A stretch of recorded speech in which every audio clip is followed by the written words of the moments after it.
Pendientes de las palabras de hoy del presidente ruso Vladimir Putin, hablaba sobre la situación en Kharkov, ha comentado los avances que están teniendo lugar por parte de las fuerzas rusas y ha dicho también que por ahora descartan la toma de Kharkov. Vamos a analizar esta cuestión de nuevo con nuestros expertos. Antonio, quiero preguntarte por esto. ¿Qué te parecen estas palabras del presidente ruso descartando de momento la toma de Kharkov? ¿Qué quiere decir tanto para Zelensky como para la OTAN y hasta dónde nos podemos creer estas declaraciones? Pues voy a empezar por eso último, precisamente, porque, vamos a ver, a mí me parece, ya digo, poco creíble pensar que no van a tomar Kharkov o que no van a lanzarse a conquistar esa zona. Ya no digo la ciudad, por ser una ciudad o por ser la segunda ciudad más importante de Ucrania, lo cual conllevaría efectivamente un gasto de personal bastante grande. Pues pensemos que Bakhmut, Avdiivka y todos estos núcleos de población eran mucho más pequeños y se tardó meses y se invirtió una gran cantidad de hombres, y lo de la artillería es otra historia, lo de la munición es otra historia, pero una gran cantidad de hombres por ambas partes, por cierto.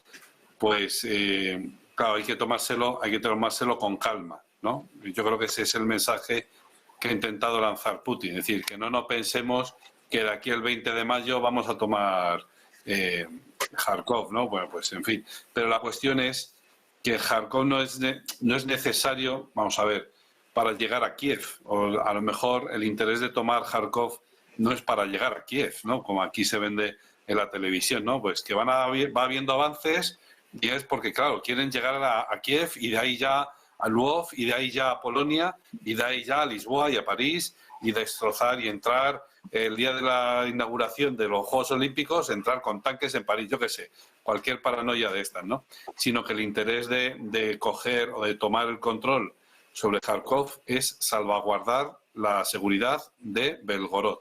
Eso yo creo que es el máximo interés de Vladimir Putin en este momento, es decir, proteger. Y también démonos cuenta de que si trazamos una línea en el mapa, Kiev, Kharkov, Belgorod y Moscú, ¿no? Es decir, un misil podría atravesar fácilmente siguiendo esa línea, ¿no? De tal manera que si tomas Kharkov, pues tienen más oportunidades, tienen más posibilidades de interceptar o drones o misiles o lo que sea, y además puedes prevenir ataques contra Belgorod. Yo creo que es bastante claro que, en fin, que esa plaza sí que es de interés para Rusia, eso no hay quien lo niegue. Lo que también es cierto es que no hay por qué tomarla ahora mismo, con tiempo, pero la cuestión es que obviamente, y ahí Putin pues es muy inteligente, lógicamente, no va anunciando a bombo y platillo, pues mira, lo que vamos a hacer en la guerra va a ser esto, esto y esto, y vamos a entrar por aquí y por allí. Eso lo hace Zelensky, que anuncia, vamos a hacer una contraofensiva en primavera, y luego fue primavera-verano porque te habías cargado el factor sorpresa, ¿no? Entonces, eso Vladimir Putin no lo va a hacer, lógicamente. Entonces, no es tan imprudente como para poner sobre la mesa, pues mira, estos son mis planes y esto es lo que pretendemos hacer. Sí que pone sobre la mesa los objetivos generales de lo que él llama la operación militar especial, pero salvo eso, que son públicos y notorios, no te dice clarísimamente, pues vamos a entrar por aquí, vamos a hacer esto otro.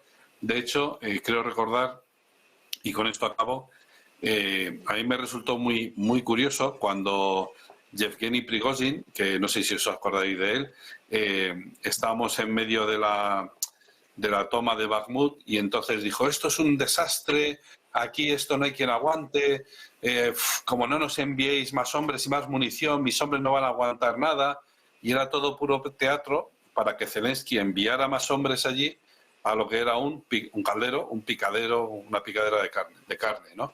Entonces, es decir, Vladimir Putin no va a anunciar a bombo y platillo los detalles de su estrategia militar, ni mucho menos. Sí que anuncia, y eso es justo que lo haga y necesario también que lo haga, cuáles son los objetivos de lo que él considera su operación militar especial, pero los detalles de cómo lo va a conseguir, eso lógicamente, pues para eso tiene otro público muchísimo más reducido y desde luego no es el público en general que le esté viendo por la televisión.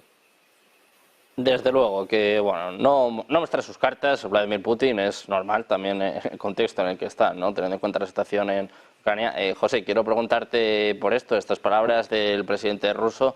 Si te parece, antes de nada, vamos a escuchar al propio Vladimir Putin diciendo precisamente lo que estaba explicando ahora Antonio, que descartan por ahora tomar Kharkov y que lo que quieren es crear una zona de seguridad, una zona sanitaria, algo así como una zona de amortiguamiento. Escuchamos.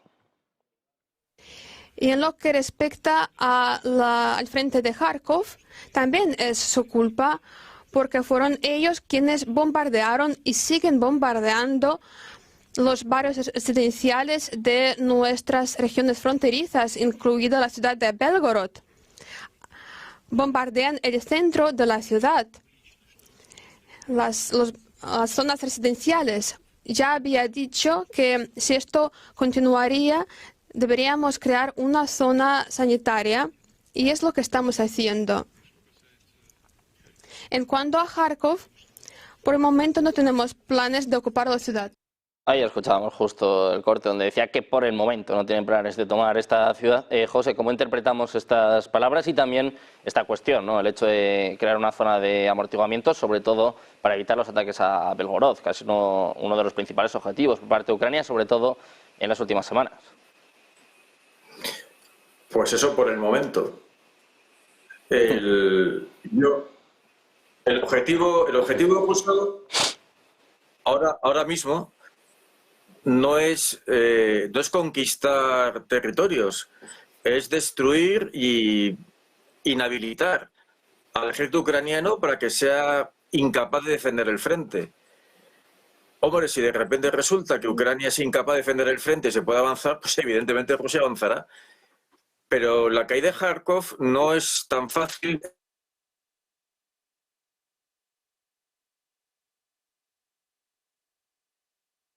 Enseguida recuperamos a José, nos está explicando que la caída de Kharkov no es tan fácil como parece, nos lo está explicando también antes el propio Antonio Alonso, teniendo en cuenta además que es la segunda ciudad más grande de Ucrania, y desde luego pues es un objetivo complicado teniendo en cuenta lo que ha pasado, como bien decía antes Antonio, con Bakhmut o con Avdiivka. Te traslado esta cuestión mientras recuperamos a José. Enrique, ¿cómo ves estas palabras de Vladimir Putin y cómo se pueden interpretar? Pues que una vez más para Rusia el tiempo no es un problema, sino una ventaja. Entonces, prisa no tienen ninguna.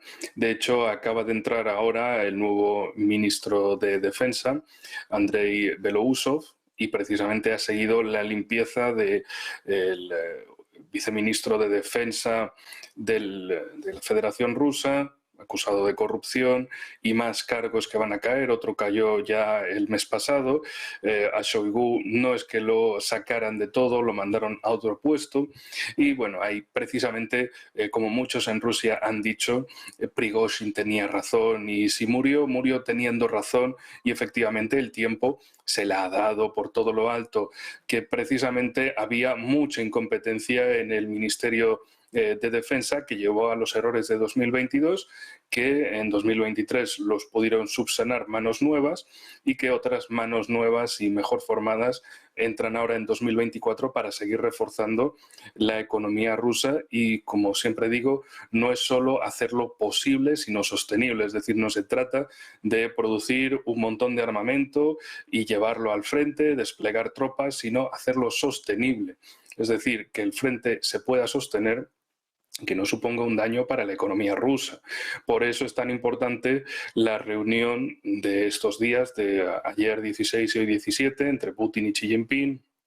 Más visitas ayer en Pekín, hoy en Harbin, medidas y acuerdos comerciales entre Rusia y China que por acordar han acordado hasta la exploración lunar conjunta.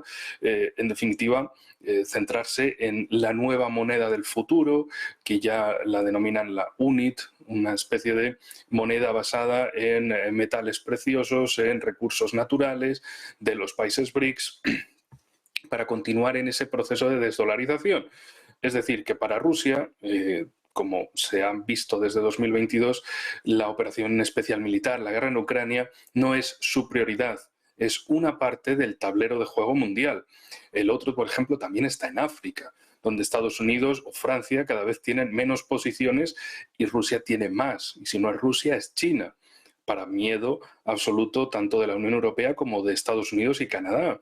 En el caso de Asia-Pacífico, más de lo mismo. Que pasan cosas tan absurdas como Estados Unidos sanciona a China y China aumenta sus ventas a Vietnam y Vietnam le vende eso a Estados Unidos. Es decir, marear la perdiz, como se diría vulgarmente, de Estados Unidos contra China, para luego acabárselo comprando igualmente, pero a través de Vietnam. Y las sanciones lo que han demostrado en estos años es lo mismo. Por cierto, el comercio entre Rusia y Estados Unidos no se ha detenido. Y precisamente lo que más le compra Estados Unidos a Rusia es uranio, paladio, que es un mineral muy importante para la industria tecnológica, incluso motores de tipo turborreactor. Es decir, que ni a pesar de toda esta palabrería, el comercio se detiene.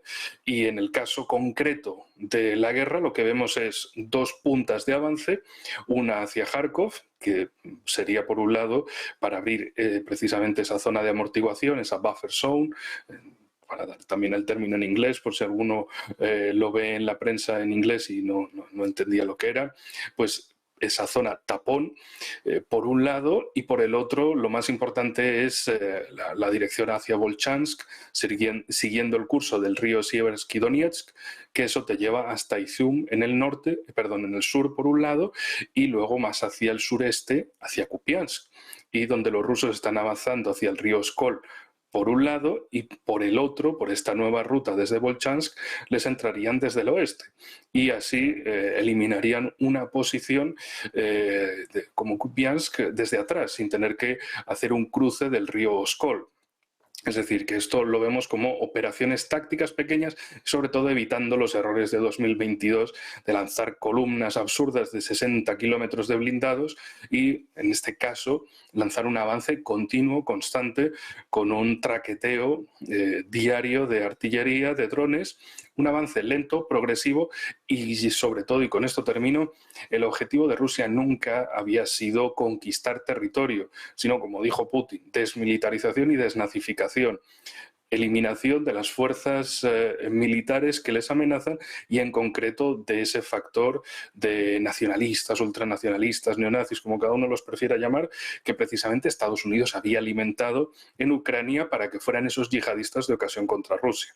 Así que, en fin, se pueden esperar avances, pero desde luego pequeños. Y también no olvidemos en el lado del río Dnieper, en la zona de Jersón, donde precisamente las tropas rusas están entrenando desembarcos fluviales.